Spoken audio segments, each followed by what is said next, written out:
Hey everyone, I hope you can hear me. If anyone can hear me, please send me a comment. So just that I confirm that everything is going well. The slides on screen. Thank you, Selena. Yeah, thank you. Cool. So I would like to thank you first before we start. Thank you so much for joining this um, small workshop from Code Labs Academy that is titled Introduction to Web Design and Development.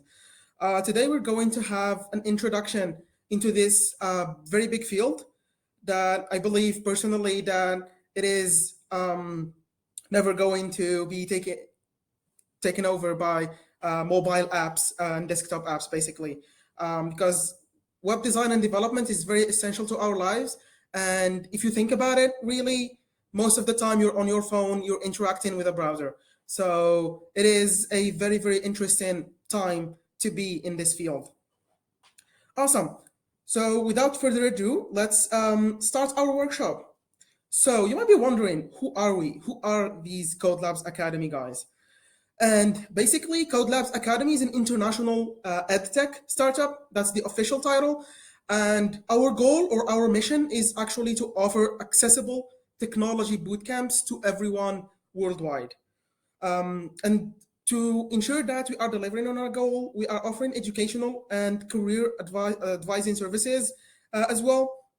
But that is included in our main product, which is multiple bootcamps in multiple technologies. So we have, for example, the Web Development Bootcamp that is presented by Code Labs Academy. It includes all of the essentials and all of the latest news and technologies from the web development. And in that particular bootcamp, we walk you through the steps of developing yourself as a web developer. And excuse the pun there. But basically, through our bootcamps, what we want to achieve is that we want to make sure that all people from all around the world have the opportunity to kickstart their careers in technology. So we are a team of more than 22 members, and our team is growing by the day. We are spread over 8 different countries, so you can say like it's like more of an international setup. Most guys work remotely, so and I believe that's one of the things that COVID actually got right. And we are also based in Berlin. If you're interested in more in-person events, we'll see at the end. I'm going to show you a few things about Code Labs Academy and how you can check the latest news. And that brings me to this slide, which I really, really love. These pictures were taken in our headquarters in Berlin, and you can see how intimate the workshops and how intimate these kind of sessions go in person. So you can see that the vibes are really great. Everyone is happy. Everyone is trying to get into their chosen field, and it's just so fulfilling. Every time I look at this slide, I just get happy. So as I mentioned, our mission is to offer accessible bootcamps or accessible knowledge to everyone around the world. And that's why we offer financial plans that would fit everyone's budget. So we have in-person, we have remote, we have part-time if you're working or if you are a student and still want to improve your skills. We also have a full-time option if you want to switch careers and want to do it really, really fast. So we try to offer not only flexibility on terms of financing plans, but also in terms of schedule. And the last in is that all of our bootcamps have no prerequisites, so you don't have to have any kind of knowledge before you actually join the bootcamp in order for you to kickstart your career. So just a small pre-work is asked from the students, and that's done through our internal platform, which is a really good asset to the students. So once you go through that pre-work, we will make sure that all of the students have basically the same level and are going to be able to follow up through the course, because the bootcamp can actually be quite intensive. We do a lot of enhanced session where you code yourself, you interact with the code, with the teacher. And that's why we want to make sure that when we actually start, everyone is able to follow and make sure that everyone is set up for success by the end of the bootcamp. So you might be wondering, what are these financial options that we offer? We currently offer the Go Cardless, which is a company that offers simple recurring payments in easily installments. So you can divide the bootcamp's fees into multiple installments that you can then pay every month or every 3 months or every set of period. We also partnered with Noma, to offer to our UK based students, to offer them the possibility to take up these kind of bootcamps, or our own bootcamps, and to pay them through a 36 monthly installments. And lastly, we also partnered with Kotanda, which finances as little as you need in up to 36 installments to take the bootcamps at your own financial ease. So those are only some of the financial options that we currently offer at Code Labs Academy. And before we dive directly into the content of the workshop, I wanted to also notify you that there are a lot of workshops being presented by Code Labs Academy, and this is just a sample from the upcoming workshops. We have a Docker security, which is the second part, since we already had a session talking about how you can make sure that your Docker container is safe and sound. And we also have a workshop coming up with talking about encryption ciphers, the different encryption ciphers and modes. So if you're interested in cryptography in general, that would be a perfect workshop for you to kickstart your journey into that magnificent field. Awesome. So also, I just wanted to show you a brief overview about the upcoming bootcamps that Code Labs Academy is going to launch in the near future. We have the full-time bootcamps, and full-time bootcamps are really intensive. So you study throughout all of the week, kind of 9 to 5 style, where you go hands-on and you go deep into the field so that you can really shorten the time that you need to get into the field and get the position of your dreams, basically. So we have 4 upcoming bootcamps, one for every bootcamp that we offer, basically for every field that we offer. We have data science starting January 9th, and I think they're all starting January 9th. We have data science, we have UX UI, we have web development and cybersecurity. And as I mentioned, these are all eligible for the financial options that we just saw. We also are starting part-time cohorts for all of the fields as well. Those start January 11th, so please mark those on your calendar if you're interested. And yeah, that's not bad. We can now get down to the workshop, and we still have a lot of time. So that is good for me and good for you, because I just wanted to tell you basically that feel free to answer, or feel free to send us any questions you might have, whether it is related to the company Code Labs Academy, related to the field of web development, or anything on your mind. Just shoot us the question in the chat, and we'll make sure to answer those. Yeah, with that, let me just walk you through the rundown of the workshop. This is basically what we are going to see today together. We're going to discuss what is a website, how does a website work, how do the pages interact with each other, and then we're also going to be clarifying what might be ambiguous. What is web design and what's web development? What's the difference between them? How can we be a web developer, web designer, and what's the interaction between the two roles? We're also going to not only talk about these two roles, but also talk about the essential roles in a web development team, because there are not just developers in web development. Generally, when we have a web development product that we are working on, we don't just have a developer. We have a lot of roles that we are going to discover together, because a successful project always has a successful team behind it. And yeah, once we talk about the essential roles, about the team in general, we're also going to talk a little bit about the web development technology stacks that are currently used, or modern technologies that are currently used, and see the differences between them. And once all of that is done, we're just going to give you a brief overview about what we feel like that are perks of working in web development. Personally, I've been working in the web development field for, I think, 6 to 8 years now. Not exactly sure. But these are what we consider the perks of being in this field. And just as a bonus for specifically this workshop, we're going to give you a small piece of advice on how to kickstart your journey into this amazing field. Cool. So do you guys have any questions about what I have just presented, or should we go ahead and dive into what is a website? Anyone?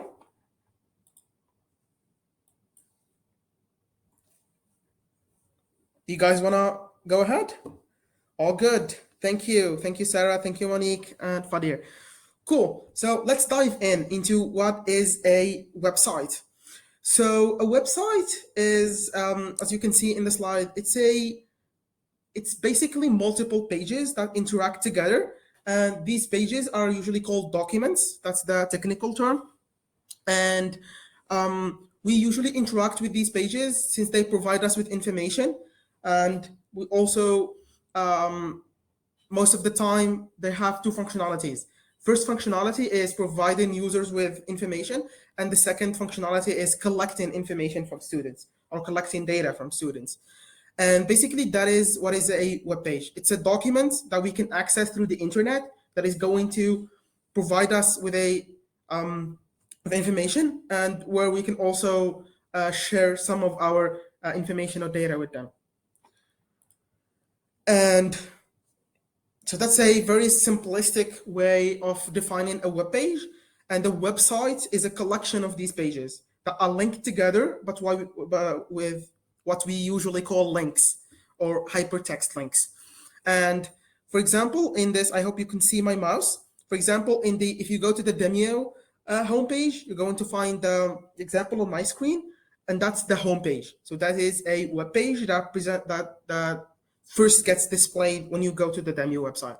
But through that page, you can access a list of pages. And you cannot see my mouse. It's moving now. I'm rotating it for you guys to see. But I'll be describing the page as well, so hopefully that will be enough for you to, oh cool, you can see the mouse.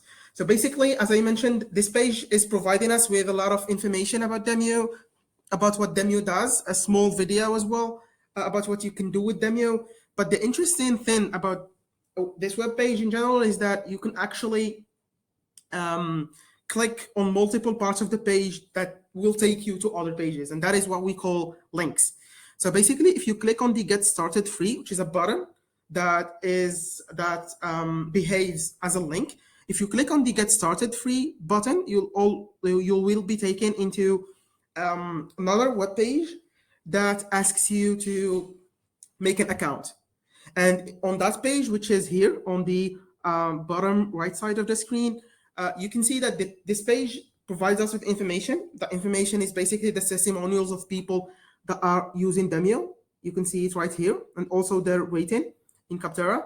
And what's interesting in this page, and something that we did not see in the previous page, is that there is a form on this page. And on that form, you can actually input some of your details of some of your data, which is like full name, work email, password, and stuff, so that they can process that information and create an account for you.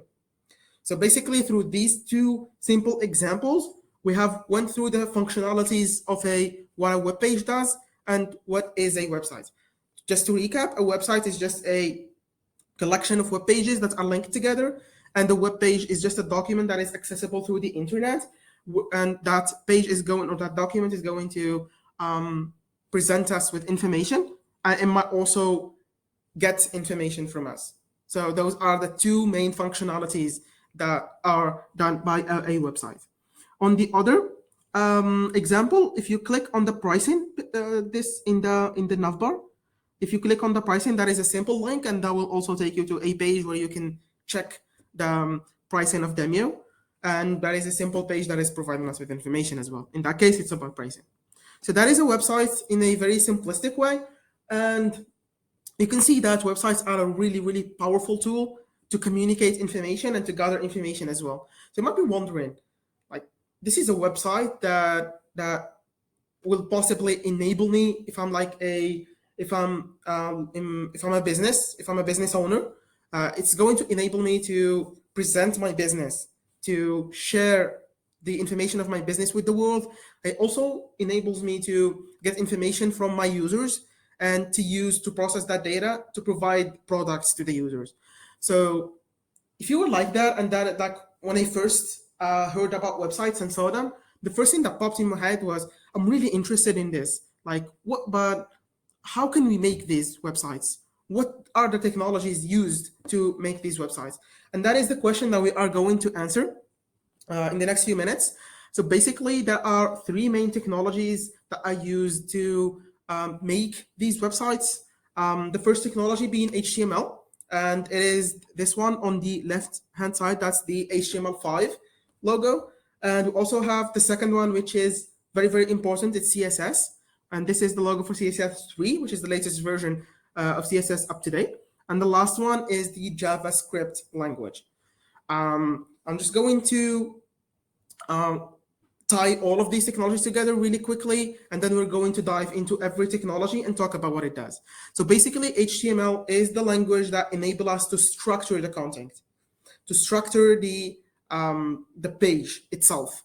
CSS is a styling language that enables us to beautify that page and make it look beautiful and in the way that we want.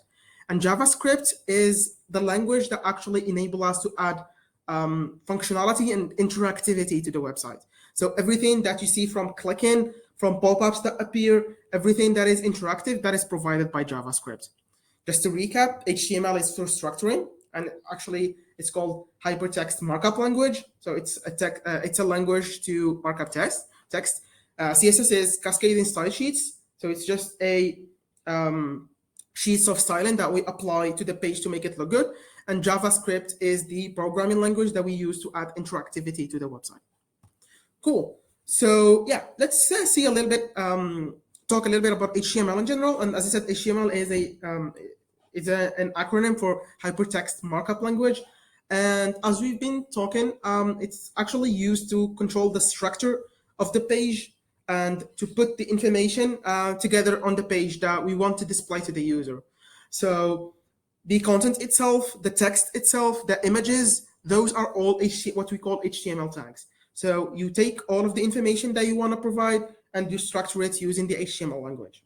And that's as simple as it gets. It's really simple. For CSS, it's really simple as well. As we mentioned, it's an acronym for cascading style sheets, and it defines the style of the displayed data or information. And that data or information is defined by HTML. So once we define what is the information that we want to display to the user, we move on to beautifying how it looks, to making it look good, such as, for example, setting a font, setting the size of the font, setting the layout, setting the colors, changing the background color, adding animation. All of that can be done through CSS.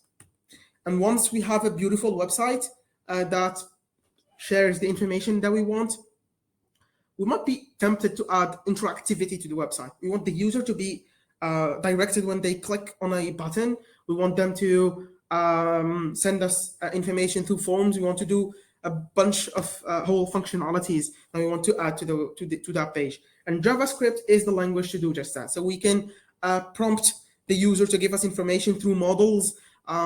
We can do a lot of complex animations with JavaScript. We can add mostly anything that you've ever saw as interactive in a website that is done purely with JavaScript. Cool. So now that we have talked about these technologies, do you guys have any questions about this part before we move on to talk about the actual roles of the web development team? Any questions about the technology so far? Cool. I'm getting a bunch of notes, and I've never felt happier to actually be rejected. So that's good. All good. WB afterwards. I don't get you, Malik. If you can detail a little bit on your question, I might be able to answer that. So let's move on to talk about web design and web development. Basically, these are very related, like they are very correlated together, because a web designer usually works with a web developer.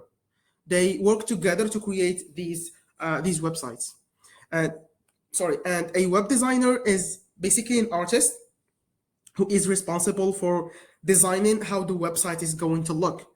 So they are going to decide on what content we're going to present, and then they are going to show us how we will present that information. So the designer's job is as simple as collecting the user's functional or the user's needs, and that is done through the user experience phase. And nowadays there are specific designers for that. Their job is to actually make sure that the product that we are developing fulfills the user's need and is as easy as easy to use as possible for those users. That's the UX designer. They work mainly on making sure that the product is easy to use and very intuitive. And then we have the user interface designer, which actually takes care of taking that vision that the user experience designer has provided us with and bringing that to life through a interface design that looks very well and looks beautiful to the user. So once we finish with the web design phase, we will have, for our product, we will have a vision about how the product should be. That is done by the UX designer. They take care of making surveys, doing studies to collect the functionalities from the users, structure them, make a persona for that user, and then move on to formalize all of that knowledge into what usually call low fidelity and high fidelity wireframes. And then the user interface designer takes it from there and actually brings the design to life through the different aesthetic looks and different design interface, user interface design things. So that is for the web design in general. And I think we can just take a quick pause to answer some questions because I think that we have had a lot of questions coming in. Please keep them coming. If you have any questions about web design specifically, shoot those questions as well. We'll answer those as well before we move on to make sure that everyone has the knowledge to understand the next few sections as well of the workshop. So let's start with the first section that says, do CSS and JavaScript both do animations? And basically, yes, both JavaScript and CSS do animations. We can do very simple animations that can be very powerful with CSS, with just CSS, through, for example, the transition property. And I really love that property because it enables the developers to make the website look alive through just a few lines of code in CSS. And that is really awesome. JavaScript, on the other hand, we usually use it for very complex animations. For example, animations that are related to scrolling. When you scroll, like the web page changes and there are things that are appearing, things that are disappearing. We can do that through JavaScript because we can do a lot of calculations and stuff and make sure that the animations are working correctly. To be short, yes, both CSS and JavaScript can do animations. CSS can do simple animations. It can be pretty powerful if you know what you're doing. JavaScript can do very, very complex animations. Okay. Let's move on to the second question, which says, I didn't get a clear difference between HTML and CSS. So let's make that clear. So HTML is just the structure of the page. And if we take an example, let's go back to the demo example and we can reflect on that. So if you can see for this homepage, let's make this a bit bigger. So this is the homepage of Demio. And if I was going to tell you what are the parts written in HTML on this page, is basically by using HTML, we can say that this page has a navbar. It has a few links. Every link is with this text. And then we can say that it has a button here. We can say that it also has a big header. It has a couple of other buttons, but that's all what we're going to say. We are going to specify the content itself, the components. We are going to say that this page has these parts, but we are not going to specify how they look. It is through CSS that we make sure that our page looks as we want it to be. For example, we're going to say that all links are in bold. We're going to say that this button is going to have a padding here inside. It's going to have a space around the edges, and its background is going to be white. The text is going to be bold and black.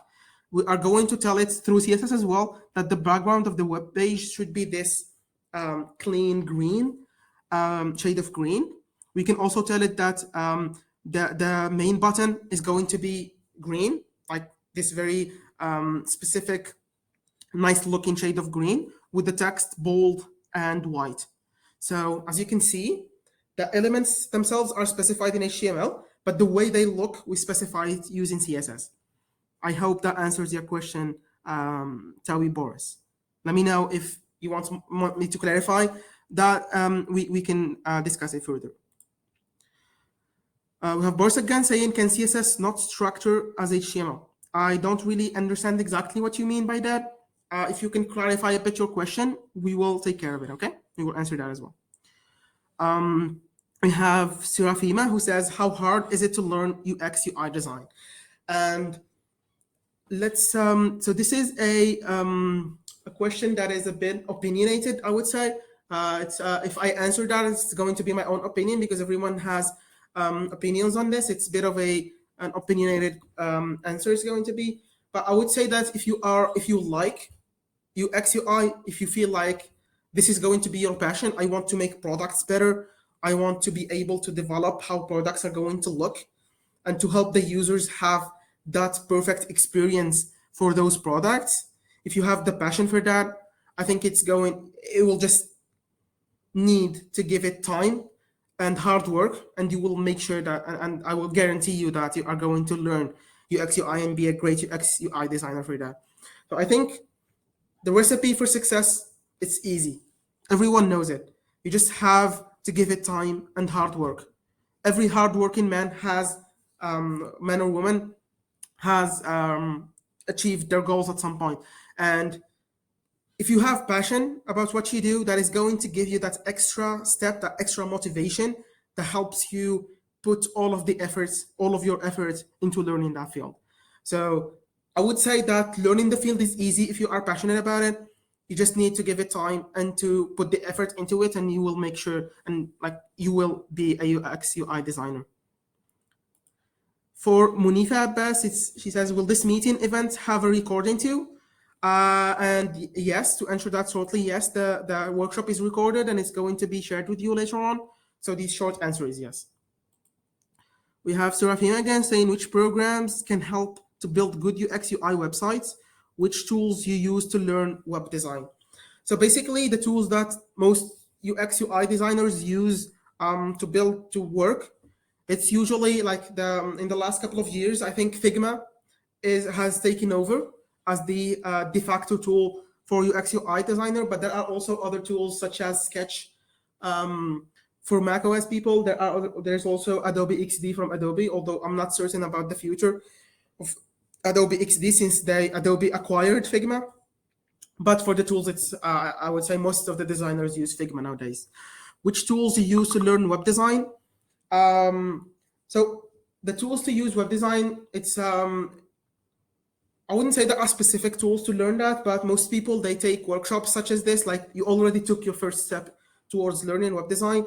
They took boot camps, they take courses that even master's degree around the subject, but it's not only limited to that. There's a lot of knowledge nowadays on the internet, and you can definitely find a lot of YouTube videos about free courses that gets you started with web design. So I would say you just need that motivation, and you need to set yourself for success by making sure that you are taking that step, you are searching on the internet, you are looking for the resources that would fit your needs, because there are people who learn better by reading, people they learn better by watching videos, there are people that learn by being hands-on, working on designs, trying to do mock-ups, trying to redesign websites, redesign products. So I would say try a few things, read a few blogs, watch a few videos, try to dabble with Figma a little bit, see what works better for you, and tackle that heads on.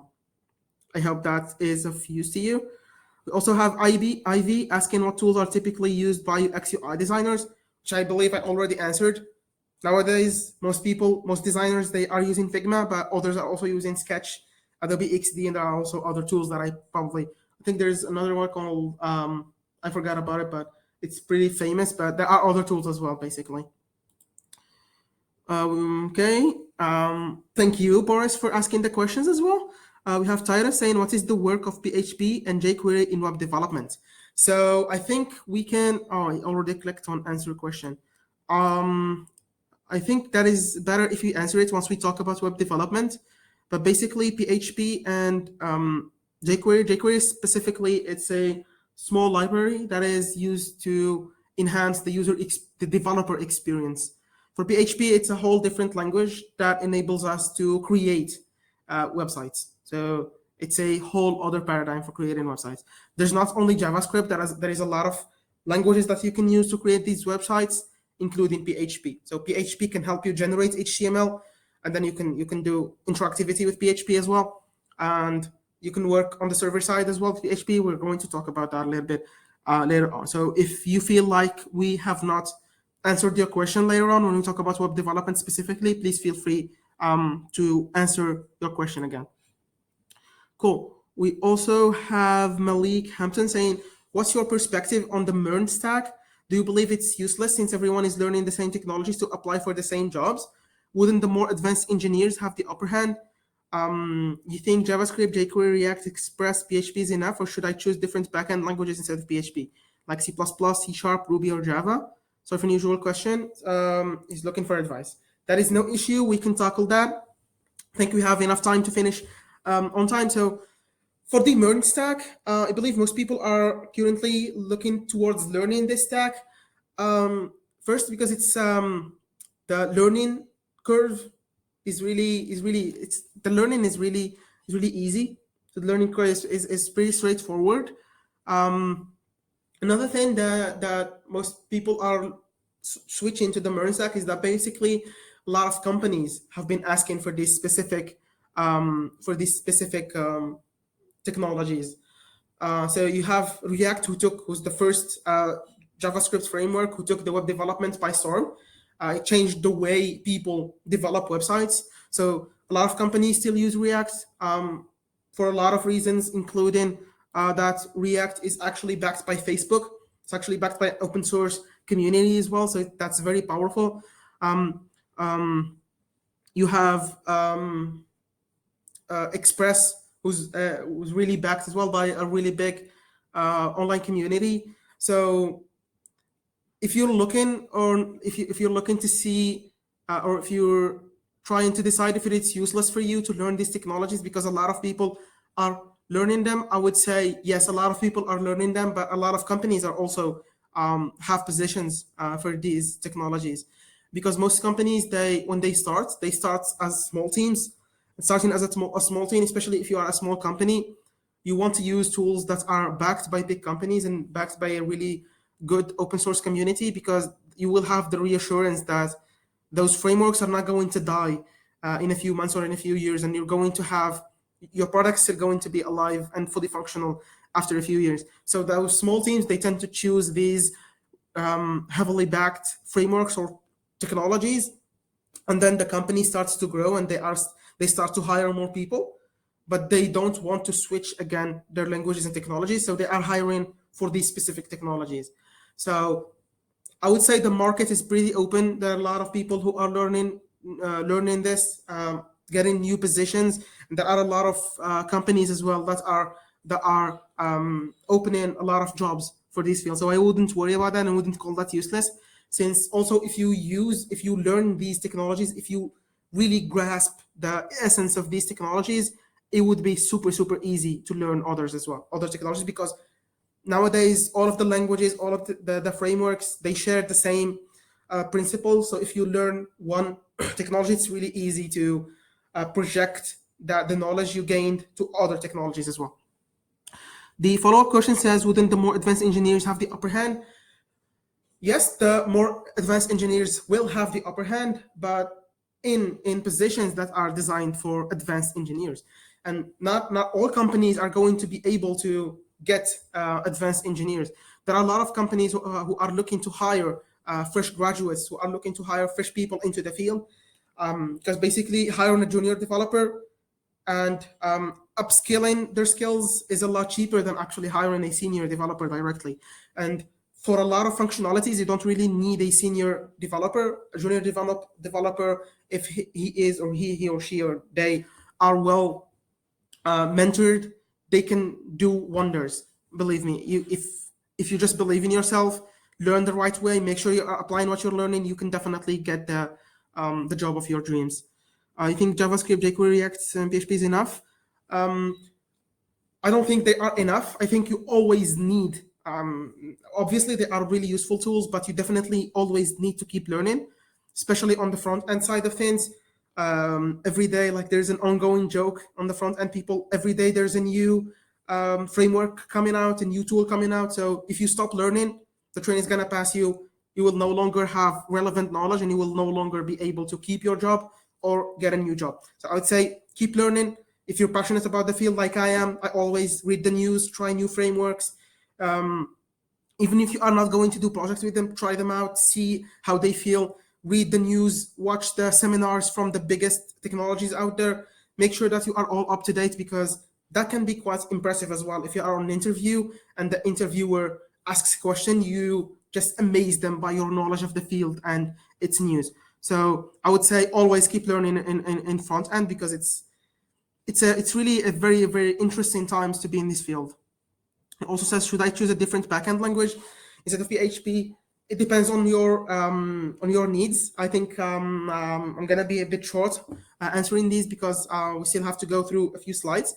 Basically, it depends on your need. You can choose the framework or the language based on your needs. If you have a highly intensive computation app, you might be better off doing a C++, Rust, or even maybe Python for that, running for that.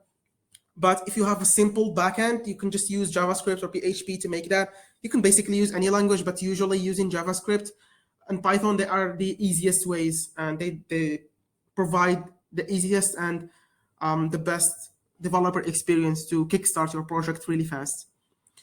Yeah, cool. I hope I answered that. Maris is asking, what do you think about Webflow and other no-code website designs?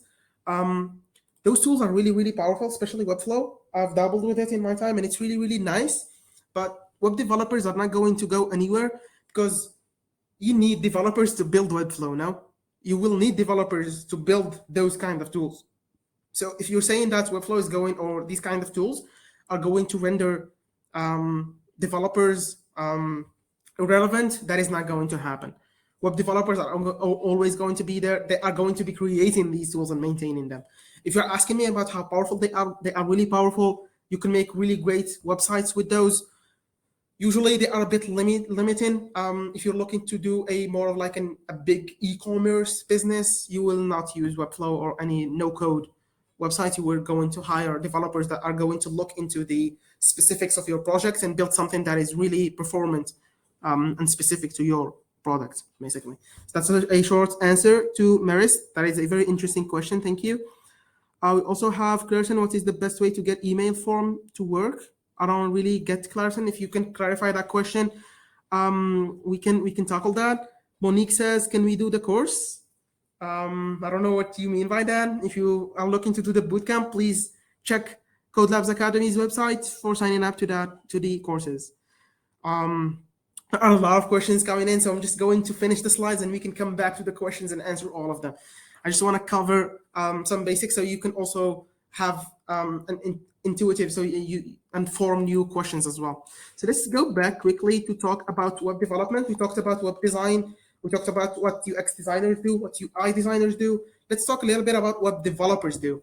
Developers are, you usually call them programmers as well.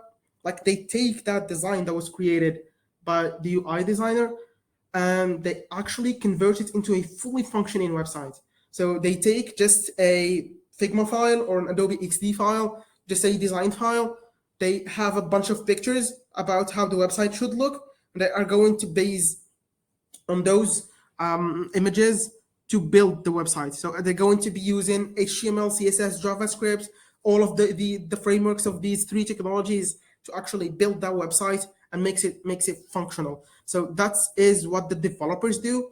We have front-end developers who actually take care of the visual aspects of the website, what we actually see and interact with. And we also have back-end developers who actually develop the logic behind the website that makes the website work and that does the calculations and logical things for the website. We also have full-stack developers who do both, so that they just combine both fields into the role. Let's talk a little bit about the other essential roles in the web development team, since it's not only these developers. We have a lot of other roles to form a web development team. Sorry. And let's start with the project manager. If you have a project, you will always need a project manager that has the high level picture about how the project is going. They can also communicate with all of the other relevant stakeholders of the project and make sure that everyone is in sync. So that's the mission of the project manager.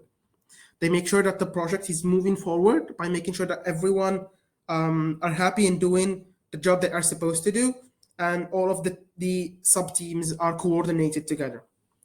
We also have the analyst who actually analyzes the different functionalities and needs. That is usually also done as a part of the UX part. So they take care of all of these, and there are also business analysts that sometimes work inside of the team that analyze the business needs of the project.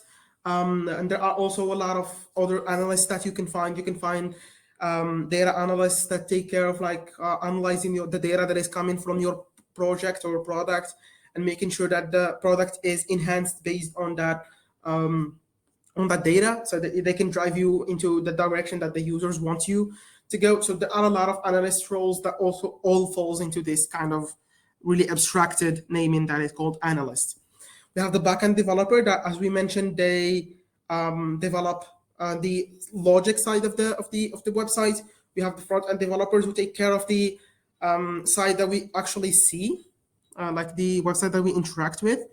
We have the architect or the engineer who actually architects the solution. So he sets up how they usually split up, and one of the most used frameworks in engineering is separating a big project into a lot of sub projects and sub modules, and how they can interact with each other. So that's usually done by the architect or the engineer. They solve the problem that is presented by the project in terms of architecture, and then each module or each sub project is taken care of by the development teams and all of the others. We also have the UX UI designers who already presented, and we have the tester. The tester is usually not really known, but there is a position that actually it's really, really important. And when there isn't a tester in the team, the developers usually do their mission, the testing mission, and the tester basically tests the product and makes sure that there are no bugs, or there are no big bugs that are going to hinder the project or hinder the product's launch. So the tester's role is really, really important. They make sure that the product is behaving the way that we want it, and there are no bugs that are going to render the user's experience really bad. So those are just a brief overview about the different roles that we can have in a development team. It's not always the case to have all of these inside of one team. So you might have teams with only a front and backend developer and architect. You might have a project manager with a full stack developer and UX UI designer. So it depends on the teams and on the companies and how they structure their teams. But you can find any of these roles inside of the teams. Cool. So that takes care of the roles inside the web development team. Let's talk briefly about the current stacks of the web development, or the layers of the of software development in web development specifically. So as we mentioned, on the front end side of things, the website that we see, it is built with HTML to structure the content of the page. We have CSS that to beautify how all of these look and to specify how these look. We have JavaScript that adds interactivity to the features. And then we have this kind of a layer, or like a bridge between the two layers, the front end and the back end. And these two are connected by what we usually call APIs.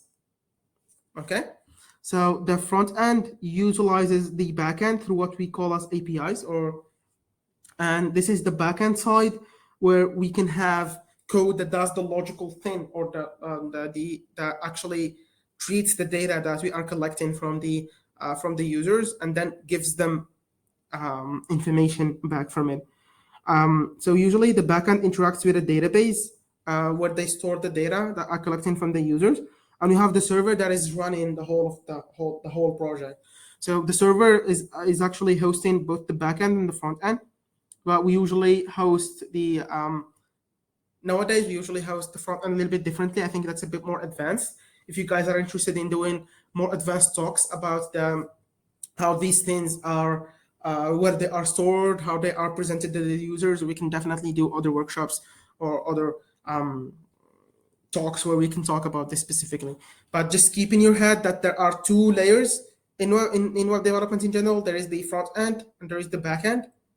The front end interacts with the back end. The front end is what we see, and the back end does the logic thing of the website. This is a really small graph that I wanted to show on the client side, just to show you, and I believe I already talked a little bit about this. I will show you just to show you the different technologies used in front-end development, or client side as we call it, and their progress over the years. So you can see that there are a lot of technologies, and every year we have a new technology coming out. So we have, for example, in 2018, Preact was invented. We have 2019 Svelte was introduced. In 2020 we have Lit, Alpine, and Stimulus, all in the same year. We also have Solid in 2021. There's a lot of other frameworks that are coming out that are really interesting to see. And the main idea from this is that you need to keep learning. You need to keep checking things. You need to make sure that you are using the framework or technology that is best suited for your purpose.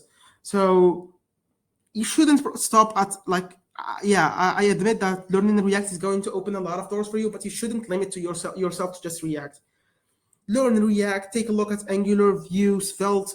Make sure you grasp the essentials or the essential knowledge of how to use a framework, so you can apply that to the other frameworks and make the learning curve really flat.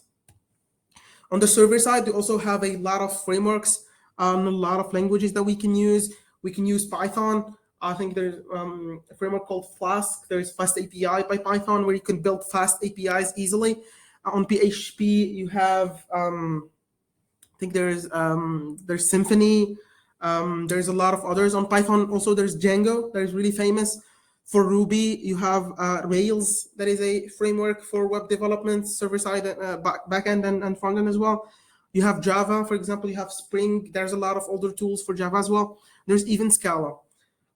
So basically Django is for Python, Laravel is for PHP, Ruby on Rails for Ruby, Spring for Java, and Play for Scala, basically. So you can develop backend side things with any language that you want, any language that is best for your specific needs.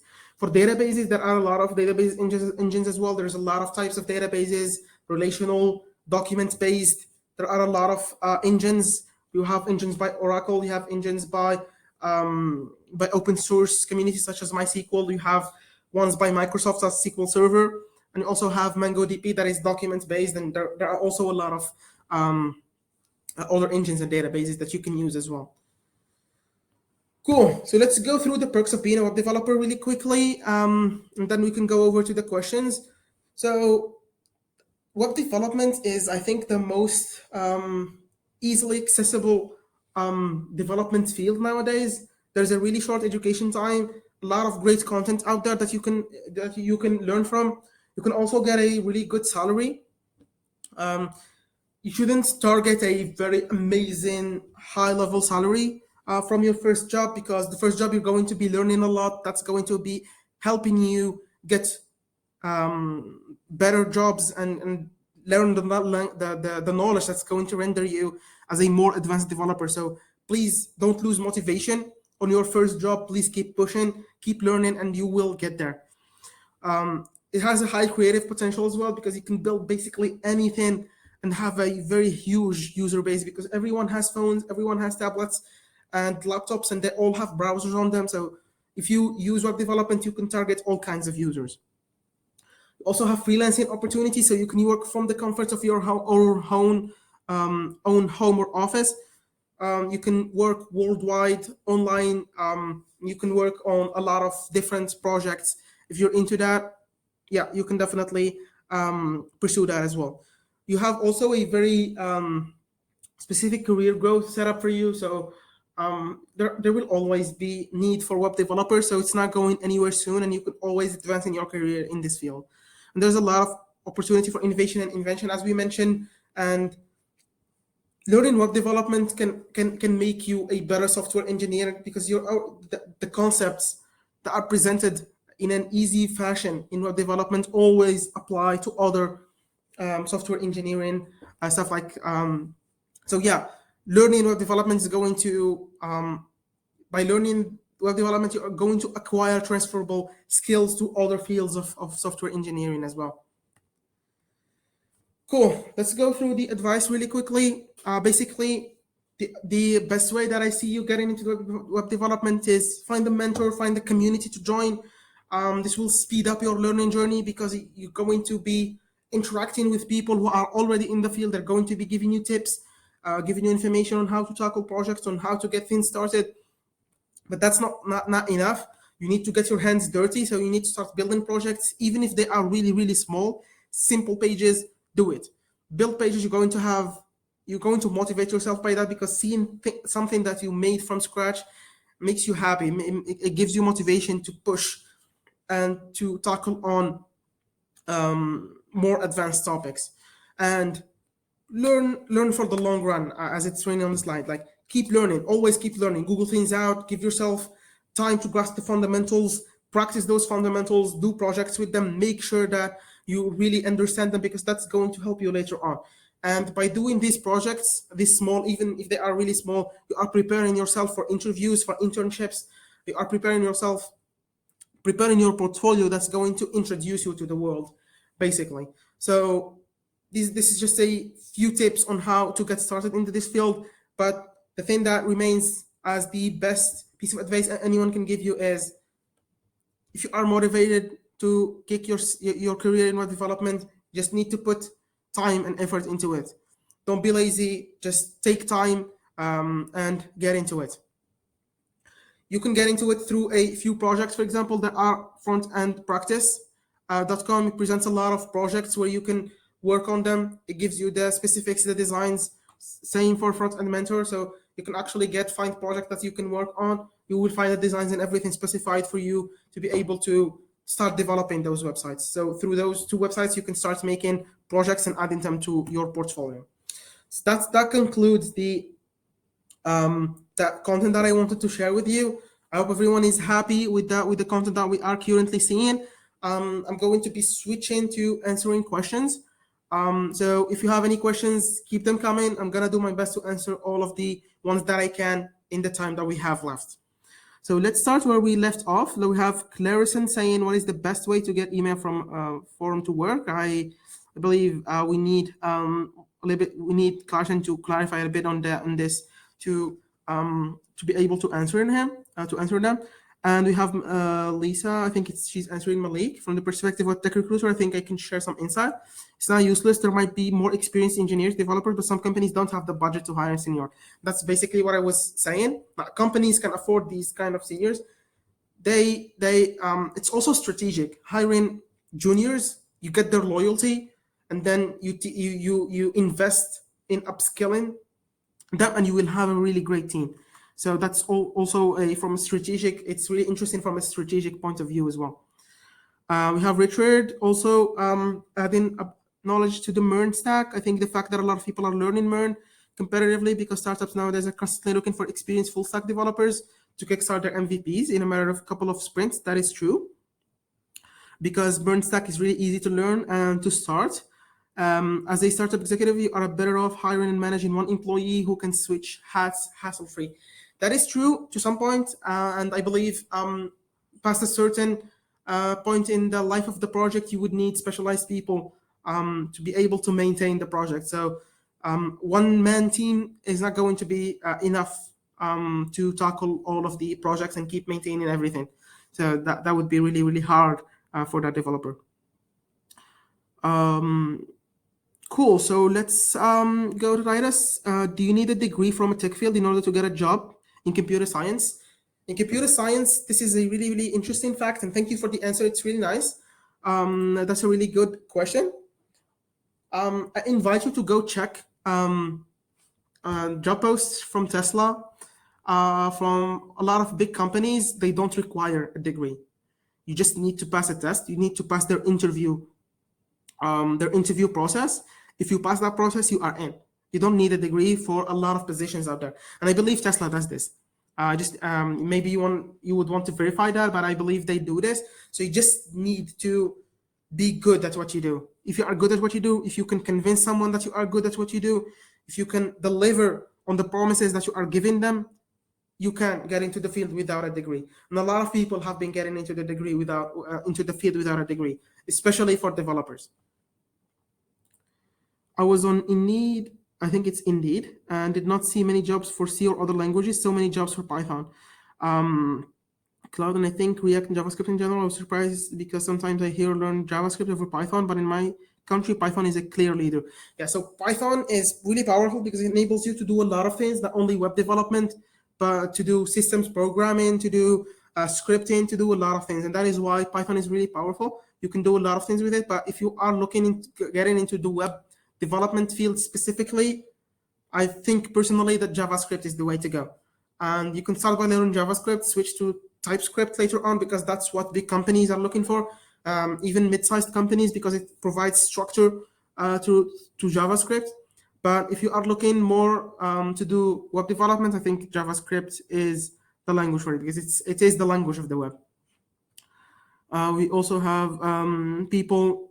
I'm really happy to see this. People sharing with each other knowledge. This is really nice. Cool. Do we have other questions? Let me just scroll. I don't think we have a lot of time left. I'm really happy to read all of these positive messages and people helping each other. This is really nice. We have Mary asking, are all these frameworks meant to express/say that plain JavaScript is terrible? Why all these frameworks? Okay. So I'm gonna try to answer that in a short fashion. Basically, the way that a lot of frameworks have been rolling out is that when you start working with JavaScript, start working with a framework specifically, you start gaining knowledge about how that framework works, and then you take on a new project, and you feel like this kind of framework, it has a limitation for this specific project, I think I have an idea about to make a framework that makes work on this project really easy, and to start similar projects as well.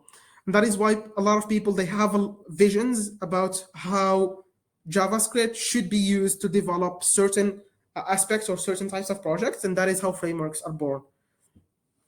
You have React that was born through Facebook. They tried to make something to enable them to re-render screens really, really fast for users, to add that special interactivity feature to Facebook, and that is how React was born. You have a lot of other frameworks that were born from just their inventors having a vision on how websites or how certain types of products should be developed. So they make their own frameworks, and sometimes those frameworks are really, really good, and that's how people start using them, because it makes their lives a lot easier than redeveloping everything from scratch. So JavaScript is not terrible. JavaScript is really, really powerful, especially ES6 and onwards. But frameworks, they make your life easier. They make your development workflow really, really fast. And that is why there are a lot of frameworks that are a bit specific to all kinds of different projects, and they make life easier and faster for developers. I hope that answers the question. If you have other questions, please feel free to shoot them in the chat. We have Richard sharing more information. That is really nice. I just don't have a lot of time, so I'm just going to skip 2 questions. We have Abdul Haq Muhammad saying SSR server-side rendering versus CSR client-side rendering with the possibility to integrate PWA. Which one is best, or is it something that would depend on the type of the project? And yes, it is. It depends on the type of the project. And I'm going to give you 2 examples to illustrate server-side versus client-side, and then that should clarify the situation. So for server-side rendering, the concept behind server-side rendering is actually, and this is a bit advanced. So if you don't really understand what I'm saying, that's okay. Once you start going through the gaining knowledge, you will understand basically what I said. SSR, in SSR, we render the page on the server, all of the page, all of the HTML, and then we send it to the client. So the client does nothing. They get the page exactly as was rendered on the server, and then they use it. This is really good for speed because you get the page done on the server, which is really powerful than the client's machine. And also this tackles a very, very big problem for client-side rendering, which is SEO. For client-side rendering, they are used that in client-side rendering, the user, it gets one page of HTML that is empty, and then JavaScript takes over and starts making the page, rendering the page, adding components, adding elements to the page. So the page at first is really empty, there's nothing, and then JavaScript starts adding. That is not good in terms of SEO, in terms of search engines. If you go to Google, Google does not execute, the search engine of Google does not execute, the crawler of Google does not execute JavaScript. So if it goes to your website, which is client-side rendered, it will find an empty page and it will not index it correctly. So this is a big hiccup, but I'm not saying that client-side rendering is not good. Client-side rendering is perfect for web applications, not websites. Applications, what I mean by applications is websites with a lot of interactivity. For example, you have a website or a web application where you are managing a clinic, for example, or a hospital. You are adding patients, you are checking out patients, you are adding the medications for these patients, stuff like that. So you don't actually need SEO in this kind of project. You just need a lot of interactivity. That is where client-side rendering shines. For SSR, it shines where you need SEO, but there are a lot of other tools out there like incrementally static generation, static site generation. There is a lot of technologies being developed that would mainly fix the issues of or the challenges presented in CSR and SSR as well. So I hope that answers the question. Carol is asking, is there a recording? Yes, the session is recorded and you will receive it. Mary is loving the point. Thank you for that. We have make sure to learn. Richard saying make sure to learn Git and GitHub workflows to collab. Yes, Git and GitHub or any version versioning system is you need to learn. If you need to learn any versioning system, it's going to be Git and GitHub. Those are it's mainly Git. GitHub is nice, but a lot of companies also use Bitbucket. They use other types of servers to host, but Git is very essential to collaborate with other developers. Yeah, so Mo has answered Carol's question. Thank you, Richard. We have Malay given, so I'm just going to skip to any questions that I might have. So we have Veronica asking, do I need to learn any languages apart from JavaScript to become a UI designer? So let's answer this quickly. To become a UI designer, you don't even need to learn JavaScript because you're only going to be doing mockups. So if you want to develop those mockups to make prototypes for the websites, you're going to need a bit of JavaScript and HTML, CSS as well. But if you are just looking to make the mockups for the website, you don't even need to learn any languages. You just need to master the concepts of user interface design and the knowledge behind that, user experience as well, maybe. And then you need to master the tools used to make those designs. But you don't need to learn a programming language to be a UI designer. I hope that answers your question. You have Andreas asking, when should you use classes in JavaScript? I think this is a bit more of an advanced question that is specific to JavaScript. I don't have a lot of time, but you can definitely find more information on this on the internet. Classes are not natively handled by JavaScript. They were added in ES6. They were not. There was no concept of classes before then. But you can always, like, this is going to be a really short answer. Not really for specific JavaScript, but anywhere else. Classes are mainly used to structure your data. If you have data, you want to structure it. For example, a pet, you would need, a pet has a name, it has a animal type, for example. You need to structure that kind of data into a single entity. That's when we use classes. And that's a short answer for when to use classes. It's not specific to JavaScript. It's usually in everything. Okay, so we have Richard sharing the Code Labs Academy remote link. Thank you, Richard, for that. I'm really happy to see people learning from this workshop. This is really nice. Please make sure to tell us what you think and to give us feedback and reviews if you are liking the content that we are presenting in Code Labs Academy.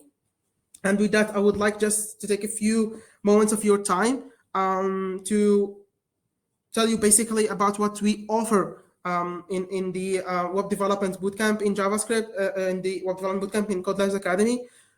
We basically go from scratch. We start from scratch, and we help you learn and understand the industry standards and best practices of everything related to web development. We go through Git on how to use Git to collaborate, how to use Git to version your code and to make sure you're not losing any features and developing multiple features at the same time. Maybe we will learn the basics of HTML, CSS, and JavaScript, get more advanced knowledge around that, all with a hands-on approach supported by examples, projects, homework, and even quizzes. So you're going to build projects, you're going to be building your portfolio through the bootcamp as well. And not only that, but you will be learning technologies that are useful in the job market. You will not only be learning MERN, but you are going to be building beautiful web applications, developing APIs, creating user interfaces, websites, interacting with databases, learn about networking, do authentication to your websites, learn a lot of things that are going to be essential to you becoming a successful web developer. And all of that through an interactive learning, through live learning, interactive quizzes, assessments, one-on-one sessions with the students. So there's going to be really a kind of mentoring throughout the boot camps to all of the students. So we are going to be assessing comprehension by hosting live quizzes that also push students to be competitive with each other. We're also going to be doing a lot of reviews, trying to identify any questions that the students might have, anything that the students need to understand to push forward in this field, and try to help them gain that knowledge that will help them. This is a few testimonials that we got from some of our students. They were really happy. You can find these on course report. They took the boot camps. They learned a lot of things. They built their portfolios, and now they are confident in their skills. They get into interviews confident, and they can show projects that they have worked on that are hands-on.